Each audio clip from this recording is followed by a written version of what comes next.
Hi friends, இன்றைக்கி நான் உங்களுக்கு செஞ்சு காணிக்க போகிறது புளி பேஸ்ட்டு. ஸோ நம்ம வந்து சாம்பார் ரசம் பண்ணும்போது புளியை கரைச்சி ஊற்றிட்டு பார்த்திங்கன்னா பேலன்ஸ் இருக்கக்கூடிய அந்த ஃப்ளஷ் வந்து வேஸ்ட் ஆகும்.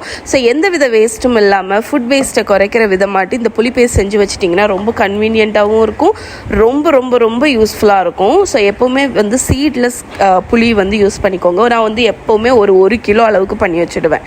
அந்த 1 கிலோ சீட்லெஸ் புளியை வந்து ஒரு பெரிய சாஸ்பேன் மாதிரி ஒரு பாட்டில் எடுத்து தண்ணி ஊற்றி ஒரு 30 மினிட்ஸ் ஊற வச்சுருங்க.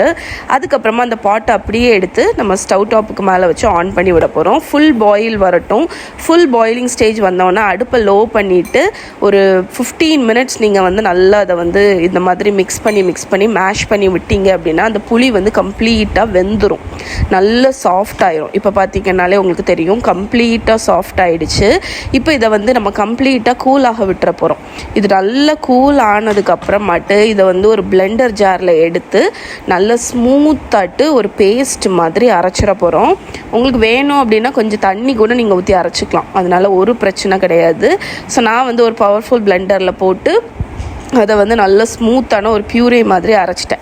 அரைச்ச பியூரேயை திருப்பி நம்ம வச்சுருக்கிற அதே பாட்டில் ஆட் பண்ணிக்கோங்க. மிக்ஸி ஜாரில் கொஞ்சம் தண்ணி ஊற்றி நல்லா வாஷ் பண்ணி அந்த தண்ணியுமே ஆட் பண்ணிக்கோங்க. எதையுமே வேஸ்ட் பண்ணாதீங்க.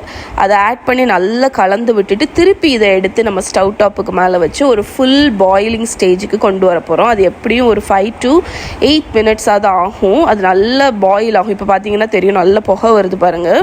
திக்காக இருக்கிறதுனால தளன்னு கொதிக்காது. நல்லா பாயில் ஆனதுக்கப்புறம் அடுப்பில் எடுத்து கொஞ்சம் கூலானதுக்கு அப்புறமாட்டு இந்த உப்பு தான் உங்களுக்கு வந்து இந்த புளி பேஸ்ட்ல ப்ரிசர்வேட்டிவ்.